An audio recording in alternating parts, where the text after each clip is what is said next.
ठीक है। तो इसमें बैलेंसिंग सिलेक्शन में या ठीक है, बैलेंसिंग सिलेक्शन में क्या होता है या स्टेबलाइजिंग सिलेक्शन में क्या होता है, जो नेचर जो है नॉर्मल इंडिविजुअल को भी फेवर नहीं करता है और सिकल सेल जिसमें दोनों ही जो एलील्स है सिकल सेल है तो उसको भी फेवर नहीं करता है। लेकिन जो मीडियन जो नॉर्मल या एवरेज जो है, ठीक है, एवरेज जीन को नेचर सिलेक्ट करता है। कैसे सिलेक्ट करता है नेचर? अब जो नॉर्मल इंडिविजुअल है, ठीक है, ये तो सरवाइव होता है, सिकल सेल कंडीशन भी, ये वाला कंडीशन भी सरवाइव होता है, ये कंडीशन भी सरवाइव होता है, ये सरवाइव नहीं होता है। अब जो एक्सट्रीम है, एक ये एक्सट्रीम है, एक दूसरा नॉर्मल ये वाला एक्सट्रीम है, ठीक है। तो ये दोनों क्या होता है, नेचर इनको फेवर नहीं करता है, ठीक है। बैलेंसिंग या स्टेबलाइजिंग में नेचर इनको फेवर नहीं करता है। क्यों फेवर नहीं करेगा? क्योंकि जो नॉर्मल इंडिविजुअल है ये तो सरवाइव करेगा, बट नॉर्मल आरबीसी में क्या होता है, जो मलेरिया जो पेरासाइट होता है, मलेरिया पेरासाइट जो है नॉर्मल आरबीसी में इजीली पेनिट्रेट होता है। जो नॉर्मल इंडिविजुअल जिसका आरबीसी नॉर्मल है, ठीक है, आरबीसी के अंदर हमारे रेड ब्लड सेल के अंदर, जो कि नॉर्मल इंडिविजुअल में रेड ब्लड सेल फ्लैट होंगे, डिस्क लाइक होंगे, ठीक है, ठीक है, बाइकनकेव होंगे, तो मलेरिया पेरासाइट इजीली क्या होता है, नॉर्मल इंडिविजुअल के आरबीसी में पेनिट्रेट होता है और हमारे आरबीसी को डिस्ट्रॉय करता है और हमें मलेरिया कॉज करता है, ठीक है।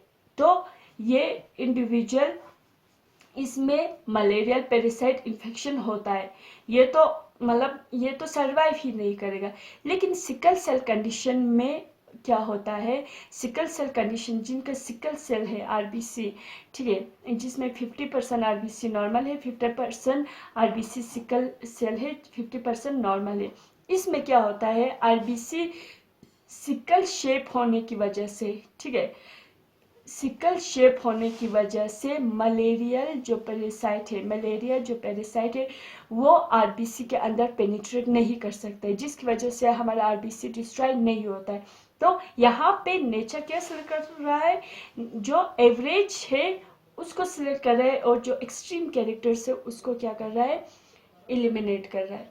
तो इसका बेल शेप जो हमारे स्टेबलाइजिंग या बैलेंसिंग सिलेक्शन है उसका जो शेप होंगे बेल शेप होंगे, एक जो अगर हम डायग्राम बनाएंगे तो ऐसे बेल शेप होंगे। सेकंड है डायरेक्शनल सिलेक्शन या progressive selection. Second is directional और प्रोग्रेसिव सिलेक्शन।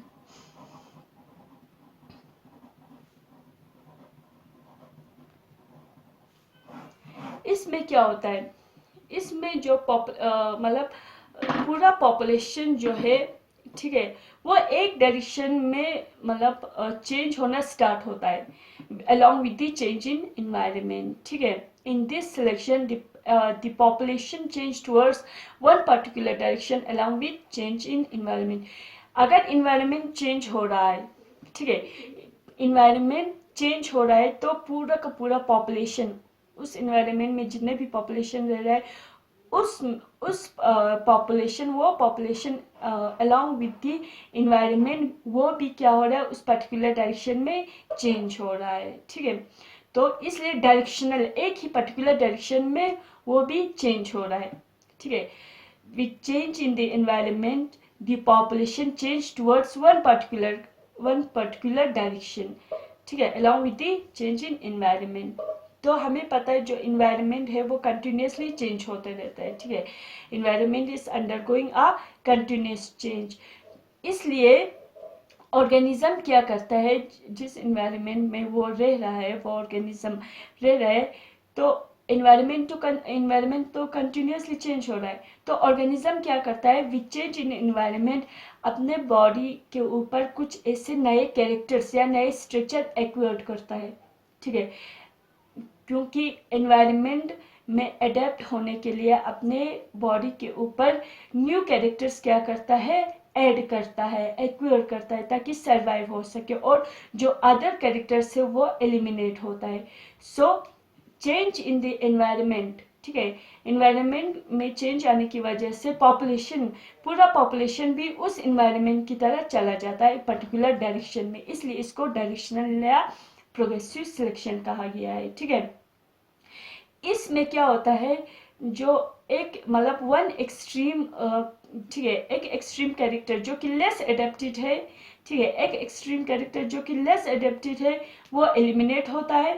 ठीक है, ठीक है, तो individual eight one extreme which are less adapted are eliminated, while individual at other extreme which are more adapted are favored or selected। ठीक है, तो जिसकी वजह से यहाँ पे मोर एंड मोर इंडिविजुअल क्या होता है, एडेप्टेड इंडिविजुअल प्रोड्यूस होता है पॉपुलेशन के अंदर। ठीक है, तो इसमें हमारा अगर हम एग्जाम्पल देखेंगे या पहले हम इसके डायग्राम देखेंगे, तो इसमें क्या होता है, इसका अगर हम ग्राफिकल रिप्रेजेंटेशन बनाएंगे तो इसमें इसका जो शेप होगा, ग्राफिकल रिप्रेजेंटेशन का शेप होगा, ये कुछ इस तरीके से होंगे। ठीक है, इसमें क्या होगा, जो एक एक्सट्रीम पे जो है, ठीक है, ये मान लो हमारा क्या है, मीन है, ये मीन है, मीडियन जो है, तो एक एक्सट्रीम, ठीक है, तो ये वाला जो एक्सट्रीम है वो एलिमिनेट होगा। ठीक है, और जो दूसरे एक्सट्रीम पे है वो कंजर्व्ड होंगे, कंजर्व्ड होंगे।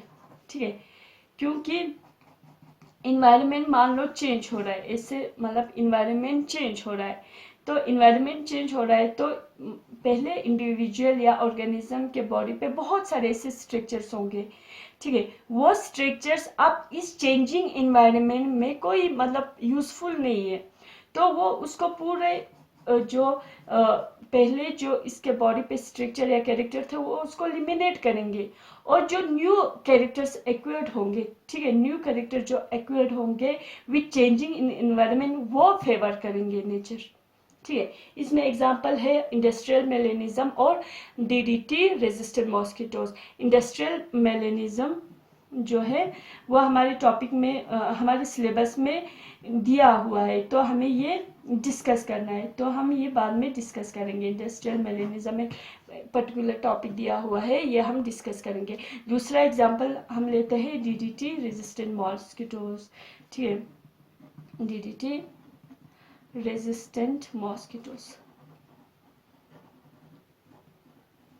तो ये हो गया हमारा डायरेक्शनल या प्रोग्रेसिव सिलेक्शन। ठीक है, जो थर्ड डायरेक्शन, जो थर्ड सिलेक्शन है वो है disruptive selection. Third direction is disruptive selection.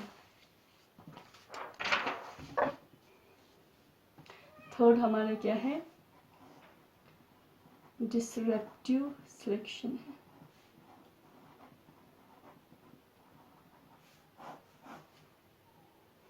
अब जो डिसरप्टिव सिलेक्शन है, ठीक है, डिसरप्टिव सिलेक्शन जो पहला बैलेंसिंग स्टेबलाइजिंग सिलेक्शन पढ़ा हमने, ठीक है, इसके बिल्कुल अपोजिट है।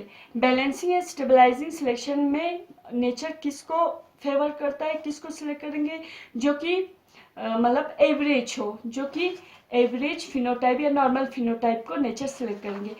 इसमें डिसरप्टिव सिलेक्शन में नेचर एवरेज फिनोटाइप को एलिमिनेट करता है और एक्सट्रीम जो और स्पेशलाइज्ड कैरेक्टर है उनको सिलेक्ट करता है।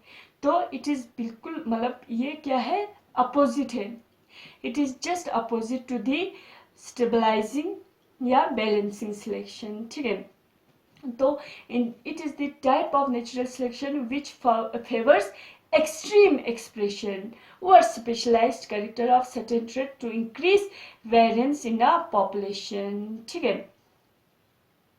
तो ये जो सिलेक्शन है, ठीक है, ये रेयर काइंड ऑफ सिलेक्शन है, नेचर में ये बहुत ही रेयर होता है। ठीक है, ठीक है, तो यहाँ पे क्या होता है, जो एवरेज फिनोटाइप से या एवरेज कैरेक्टर से उनको एलिमिनेट करता है, और जो एक्सट्रीम और स्पेशलाइज्ड कैरेक्टर है किसी ऑर्गेनिज्म के अंदर उनको फेवर करता है। तो ये बिल्कुल क्या है, अपोजिट है किसके, ये बैलेंसिंग या स्टेबलाइजिंग सिलेक्शन के। अगर हम इसके डायग्राम बनाएंगे, ग्राफिकल रिप्रेजेंटेशन देखेंगे, तो ये कुछ इस तरीके से होंगे, ठीक है।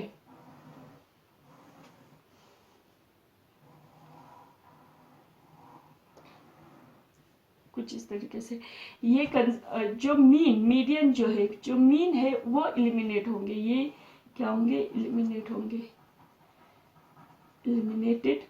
और ये मीन है मान लो,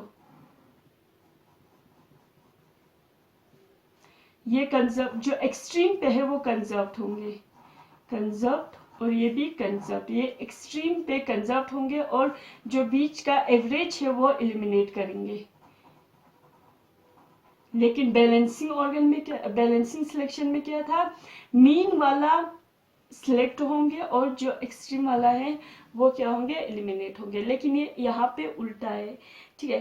तो ये है डिस्ट्रप्टिव सिलेक्शन, ठीक है। तो यहाँ पे हमारा टाइप्स ऑफ नेचुरल सिलेक्शन और selection, natural selection and types of natural selection, जो 3 तरीके के balancing, directional and disruptive selection complete हो जाता है। नेक्स्ट क्लास में हम पढ़ेंगे इंशाल्लाह या इंडस्ट्रियल मिलेनिज्म लेंगे या आर्टिफिशियल सिलेक्शन लेंगे। Thank you very much.